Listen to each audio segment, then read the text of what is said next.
8:07 right now. And navigating romance and family life, it's not easy. And that's why we are calling in some help. We got to help find that spark again or make those meaningful connections. Time for a little love in the morning. Joining us live to answer some of your questions is our relationship and marriage coach, Jennifer Blancool. Good morning. Good morning, Jenny and Emily. Thanks for having me again. It's always awesome to be here. Yeah, Happy Friday. thanks for joining us. I know we had some tech troubles earlier in the week, so we wanted to have you back because these are some good questions that we got from people this week that we need some answers for. We do. They're at least one of them is juicy. I saw one of them. It's kind of juicy. Yeah. So this first one here is from John in Lake Oswego. He asked, "How do I get my wife to have more intimate time?" This is the one I was talking about. Yes, this is it's edited for television. How do I get my wife to have more intimate time with me? I love it. This is a great question and a very common one. So there's lots of answers to this, but my best advice, which comes straight from countless female clients and also data and research, is share the load. Help with chores. And if we're talking about you married folks with kids, young kids, anything to do with support around the kids goes so far for women. Huge part of women's self-care is feeling like they're supported in the house, feeling like they can get the burden of the kids taking off them sometimes so they can take care of themselves and nurture themselves. So that goes so far. Women talk a lot about wanting that emotional connection to feel that spark in the bedroom. But I'm telling you, that emotional connection comes straight from feeling supported, like your guy's got your back and he'll take the kids, he'll do the chores. And interestingly so, research shows that chore help in the bathroom, as well as dusting, can double your frequency. And I'm not making that up. So that's an interesting piece of data to kind of lock in. That is just stats, people. I mean, okay. Yeah, I would give bonus points for a bathroom cleaning. Would you? Yeah? Sure, I would. Okay. Well, there you have it, guys. Well, that's a good answer there. Okay, so Anne from Tigard, she's wondering, how do I get my teenage stepson to open up to me? I feel like he's never given me a chance. How can I develop a connection with him? This has got to be a big issue for a lot of step parents. Absolutely. A lot of blended families struggle with this. And the first thing I want to say is a step parent can often represent change. No matter, it's not their fault. It's not personal to them, but that's typically the natural response in a child.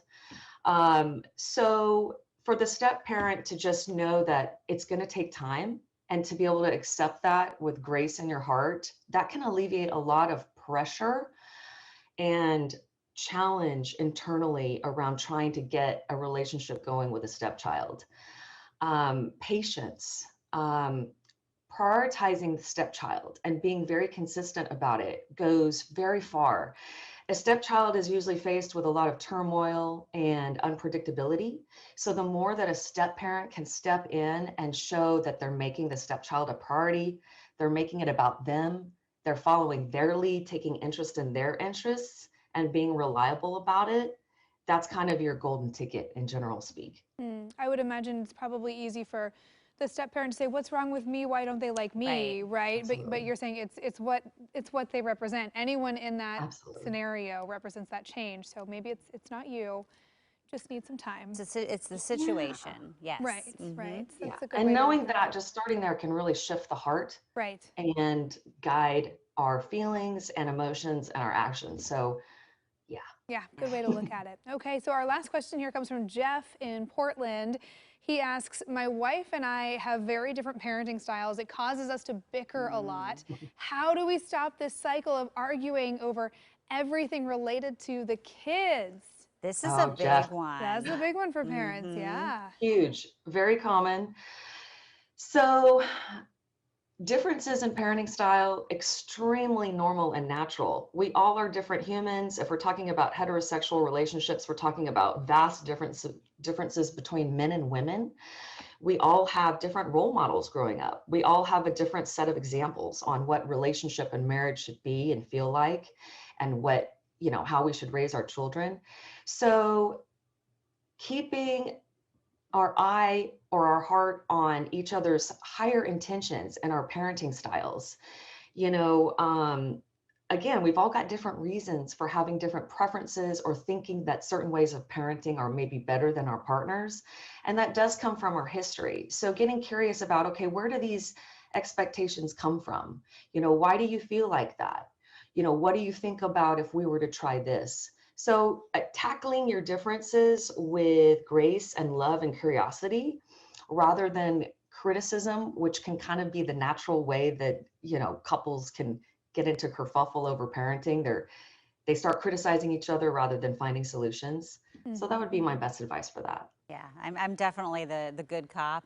My I husband's was the gonna say bad good cop, cop, bad cop. and it leads to some issues sometimes. I would yeah. imagine, though, it would be important to at least, have these conversations so that you can be kind of a united front in front of the kids. In front of the kids. You don't want the kids to see that there's Absolutely. that's happening. Right. Because then they know who to go to. Well, yeah. Yes, Emily, I love that you said that. Yes, united front is where it's at. The more you can just be this and parent from there, deal with your families of origin, your in-laws. Yeah, I meant to say united front, so I'm really glad you said that for me, Emily. Because I was never the kid growing up that I could never go ask mom because they'd already talked about it. Mom and dad were on the same page. Couldn't get away with anything. My kids always ask me. So apparently we need to do a better job. Yeah, and that's the quickest way to get divided is when you let your kids divide you, right? Yeah, So right. yeah, united front is Absolutely. key. Okay. Well, Jen, some great advice as always. Always good to see you. Thanks for having me, you guys. Thank you. Yeah. Happy weekend. You Yeah, too. you Have a too. good weekend. Of course, and if anyone out there wants a little more love in the morning, if you've got some questions, send us a message right now on Facebook or Instagram at Coin News AM Extra. You can slide into our DMs. We can keep it anonymous if you want. We want those questions, and we'll answer them here on the show. All right, coming up, breaking this morning, Mike Richards steps down as the new Jeopardy show host. We have all the details on what was behind that. Plus, Britney Spears under investigation. What an employee of the star